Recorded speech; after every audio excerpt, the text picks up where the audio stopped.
Salam əziz izləyicilər, xoş gördük hər birinizi. Bu günləri sizdən peşə məktəbləri haqqında vacib məlumatlardan danışacağıq. Deməli, birinci zaman haqqında danışmaq istəyirəm ki, peşə məktəblərinə qeydiyyat keçən il 22 iyul 11 avqust aralığında olmuşdu. Bu ildə, yəni təxminən o aralıqda gözlənilir ki, olsun. Ümumiyyətlə, sosial şəbəkə hesablarımda hər zaman ən son yenilikləri izləyə bilərsiniz. Xüsusən də Telegramda bu haqda paylaşımlar edirəm. Bu videosunu çəkdiyimiz PDF-i də linkini yorumlara qoyacağım. PDF-ni birbaşa oradan yükləyə biləcəksiniz. Çünki mən burada PDF-i tam göstərməyəcəm. İxtisas sayıları həddindən artıq çoxdur. Bütün səhifələri göstərmək mümkün deyil. Yəni buna zaman çatmaz. Ona görə PDF-i yükləyib kimə hansı hissəsi lazımdırsa özü baxa bilər. Onu da qeyd edeyim ki, bu PDF 2025-26-cı illəri əhatə edirdi. Sizin seçim edib baxacağınız PDF isə 2026-2027 yazılan PDF olacaq. Yəni yenisi hələ çıxmayıbdır. Sadəcə ümumi necə olur, o haqda bir təsəvvür yaratmağa çalışırıq. Bilirsiniz ki, peşə məktəblərində son illər maraq artıbdır. Danışa-danışa da bunu irəli aparaq ki, ixtisaslarda görsənsin. Deməli, peşənin əvvəlcə səviyyələri haqqında məlumat verək. Videonu artıq qabağa aparmağa başlayaq və o ixtisaslar qabağa getdikcə əlavə məlumatlar da verək. Peşənin 3 səviyyəsi mövcuddur. İlkin peşə təhsili, ilk peşə təhsili, texniki peşə təhsili, bir də yüksək peşə təhsili var. Biz hal-hazırda ilk peşə təhsilinin olduğu hissədəyik. Bax, burada qeyd olunubdur bu. 7-ci səhifəyə çatanda deməli, biz texniki peşə səviyyəsini görəcəyik. 22-ci səhifədə isə yüksək peşənin başladığı yeri görəcəyik. Bu kiçik yazılanda bəzən görə bilmirsiniz. İndi isə bu qələmi deaktiv eləyək və ixtisasları da irəli doğru verək. Ümumiyyətlə, peşə haqqında danışanda turlarını əvvəlcə qeyd edelim, çünki zaman daha önəmlidir. Dedik ki, birinci tur 22 iyul 11 avqust tarixində olubdur keçən il. Bu ildə eyni aralıqda gözlənilir. Birinci turda müraciət çox olur deyənə, ən əsas tur budur deyənə, hər zaman vaxt da çox ayrılır. Hətta o qəbul olduqdan sonra qeydiyyat müddəti də bu turda çox deməli verilir. Misal üçün 11 avqustda qeydiyyat bitmişdi keçən il. 4 gün sonra 15 avqustda cavabları çıxmışdı. Ondan sonra da düz 10 gün bunun belə deyək də qeydiyyatı üçün, yəni qəbul olduğunuz müəssisədə qeydiyyatdan keçmək üçün sizə vaxt verilmişdi. Yəni bu ən böyük tur birinci turdur deyənə, təbii olaraq burada zaman daha belə geniş qoyulubdur. Amma ixtisas seçimi adamları, seçim edən müəllimlər bunu 11 avqusta qədər saxlamadılar. Yəni biz çünki universitetə də seçim etməliyik və belə deyək, avqust ayının ilk həftəsi bizim üçün çox önəmlidir. Orada statistikalar hesablanır, universitetə gedən uşaqlara, yəni belə deyək də xidmət göstərilməlidir. Ona görə də bu artıq 22 iyulda başlayandan sonra müəllimlər çalışır ki, bunu avqusta qədər yekunlaşdırsınlar. Ona görə də kim peşə məktəbinə seçim edəcəksə, bu işi, yəni birinci turun işini avqusta bacardığı qədər saxlamasın. Sonra yəni gəlib universitetlə 9 illiklə toqquşanda eləmək çətinləşir. Vaxtında seçimlərinizi elətdirin. Bu videoda nə 9 illik, nə 11 illik, nə universitet haqqında danışmayacağam. Yalnız peşə məktəblərindən danışacağıq. Bu videoda onu da qeyd edeyim ki, baxmağa davam edirik. Peşənin birinci turundakı proseslər dedim. İkinci turda olur peşədə. Yəni, qəbul olmayanlar üçün yenə kifayət qədər çox yer çıxır. Və ikinci tur keçən il 26 avqustda başlamışdı. Artıq sentyabrın 4-də cavablar çıxmışdı. Burada bir dənə peşə təhsil müəssisəsi var ki, bunu xüsusi qeyd eləmək istəyirəm. Sizdən ekranda görürsünüz, Profi Resurs Peşə Tədris Mərkəzi bu özəl gedir və burada qiymətlər də bahadır. Yəni, adətən bu özəl olduğu üçün, bunun ixtisaslarını həm də baha olduğu üçün seçmirlər. Dövlət müəssisələrində fikir verirsinizsə daha aşağıdır qiymətlər. Yəni, peşədə həm ödənişli, həm də ödənişsiz təhsil almaq mümkündür. Davam edək. 7-ci səhifədə demişdim ki, sizə artıq texniki peşəni görəcəksiniz. Bax, bu hissədə buradan bağlayaq. Texniki peşə, bax, burada artıq görünür ki, başladı. Bəzən bu xırdalığı görmürlər deyənə, peşənin səviyyələrini bir-birindən ayırmaqda çətinlik çəkirlər. Bu səviyyələri ümumiyyətlə əvvəlcə turlar haqqında məlumatı yekunlaşdıraq, sonra kimlər seçə bilər onu deyəcəm. Bir də üçüncü tur olur. Bu artıq elə bir turdur ki, burada boş qalan yerlər sizə təqdim olunur və kim qəbul ola bilməyibsə, həmin o 2 tur ərzində, üçüncü turda birbaşa o həmin qalan ixtisasın üzərinə basanda avtomatik sizə qəbul verir. Yəni burada gözləmir artıq siz kimlənsə rəqabət aparasınız. Yəni həmin ixtisas 3 tur boş qalıbsa və siz onun üzərinə tıklayırsınızsa, o ixtisası birbaşa sizə verir. Yəni balınızdan və digər şeylərdən asılı olmayaraq. Onu da qeyd edim ki, hətta 3-cü turda da çox qəşəng ixtisaslar çıxır. Keçən il olan hadisəni deyim sizə ki, mənim köhnə, yəni ixtisas seçimi etdirən bir valideyn illərdir elətdirir. Bir qohumunu daha elətdirmişdi. Qızın 35 balı var idi. Yəni kollecə qəti surətdə düşmür təbii ki və istəyirdi ki, peşədə yaxşı bir ixtisasa düşüb təhsilini davam elətdirsin. 35 balla və mən də istəyirdim ki, yüksək peşəyə onu salım. 2 turun ikisində də yalnız yüksək peşə seçim elədim. Ancaq pullular seçirdik və universitetə keçməyin də çalışırdım ki, yəni olsun, yaxşı ixtisas olsun və universitetə keçə bilsin gələcəkdə.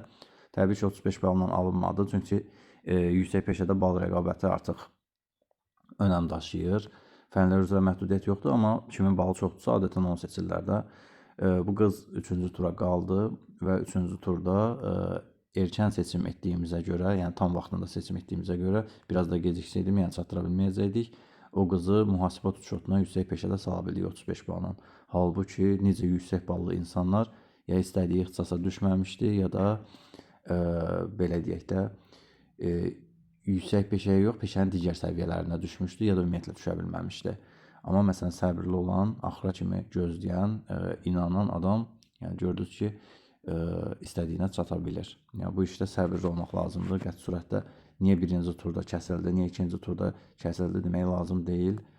Mütləq qaydada adam nə istəyirsə onun üçün mübarizə aparmalıdır. Yəni buna sadəcə bir peşəmi lazımdır?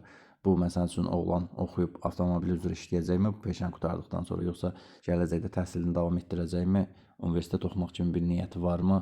Yəni, bütün bunlar nəzərə alınmalıdır. İxtisasları da göstərməyə davam eləyək bu müddət ərzində.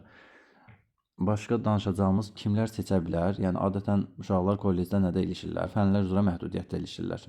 Xüsusən də riyaziyyatı 10 balı keçə bilməmək məsələsi, ya da aşağı bal yığmaqda.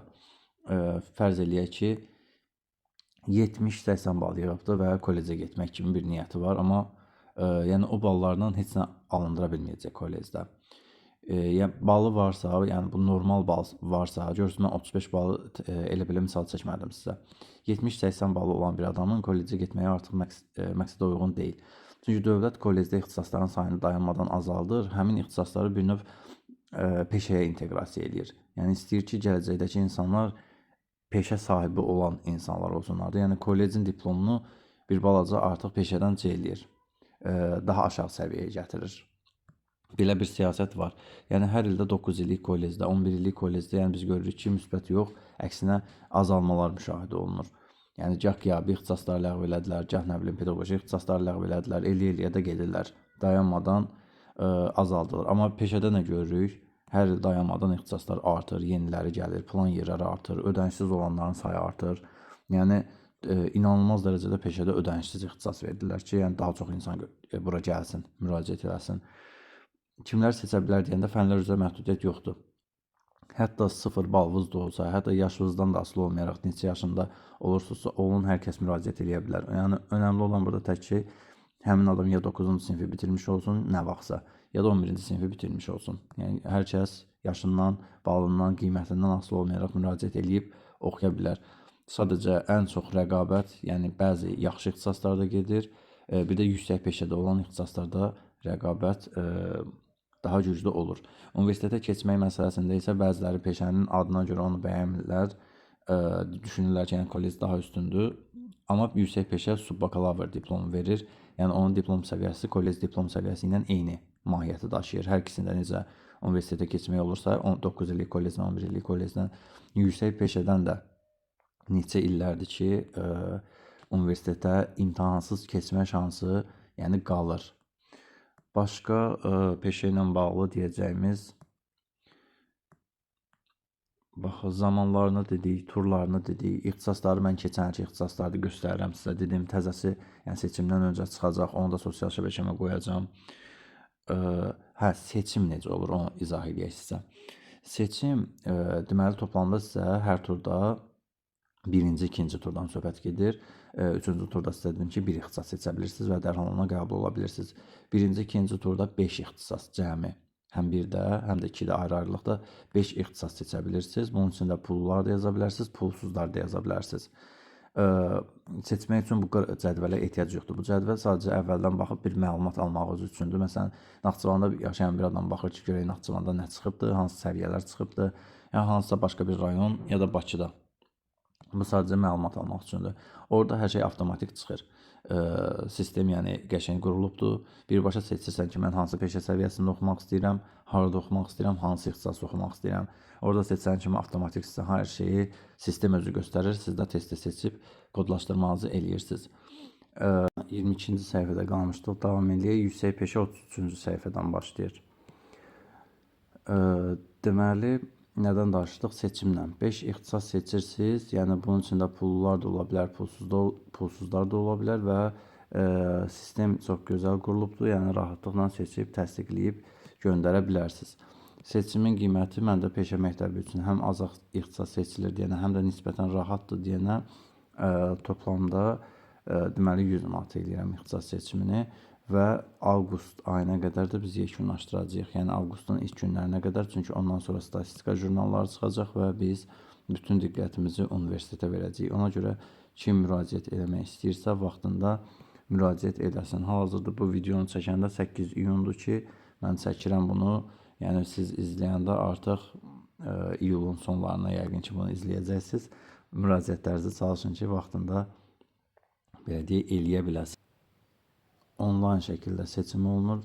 Peşə məktəblərinin ixtisas seçimi üçün gəlib müraciət eləməyə ehtiyac yoxdur. Son olaraq da 34-cü səhifəni də göstərək ki, yüksək peşənin başladığı yer. Artıq videonu yekunlaşdıraq. Yüksək texniki peşə, bax, burada görürsünüz ki, başladı. Burada biraz illiklərdə də fərq var. Çünki yüksək peşə biraz daha çox belə deyək, əziyyət tələb edir və təhsil müddəti də fərqli olur digər peşələrdən. Ümumiyyətlə peşədə yəni 1 il, 2 il, 3 il, 4 ilə qədər səhv eləmirəmsə təhsil müddəti çıxa bilir. Səviyyəsi az olanda peşə müddəti daha qısa olur, 1-2 il, yüksək peşə olanda isə daha uzun olur müddət. Yüksək peşəyə də gördüyünüz kimi nisbətən az ixtisas verilibdir, amma plan yerləri bir balaca daha çoxdur. Fikir verirsinizsə ayrılan plan yerləri.